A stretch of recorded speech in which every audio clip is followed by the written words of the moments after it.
Souvent c'est la tempête qui conduit au port, oftewel het is de storm die ons naar de haven brengt.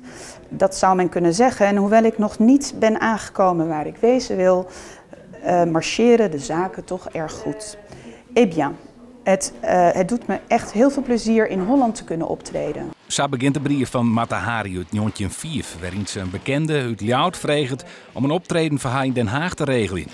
Het optreden is er neer kan, maar de brief is wel bijzonder. Nou, wat ik er heel mooi aan vind is dat er eigenlijk verschillende dingen in staan. Je ziet heel erg goed dat ze zo'n optreden voorbereidt. Ze weet recensies, ze weet zichzelf te promoten, heel modern. We hebben het echt over begin van de 20e eeuw, 1905. Dus ik vind het eigenlijk een hele moderne brief. Ja. Er binnen net volle brieven van Mata Hari bewaren bleun. En al heel dal net brieven die het met Nederland verbonden houden. Maar hoe volle als hij wurg is, valt min te sissen. We hebben het nu geschat op 200 tot 300 euro. Kenners zeggen dat het veel meer kan gaan opleveren. We hebben al heel veel belangstelling, zowel uit Nederland, zowel uit Friesland, maar ook internationaal. Het is kristallenbol kijken. Ik weet niet hoeveel het gaat opbrengen, maar het zal de moeite waard zijn. De veiling van het Mata Hari geword is eind maart.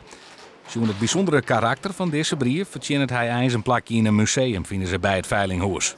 Het Fries Museum of het Haagse Gemeentemuseum, de Koninklijke Bibliotheek. Ik vind dit iets wat wel in een openbare Nederlandse collectie terecht zou kunnen komen. Ja.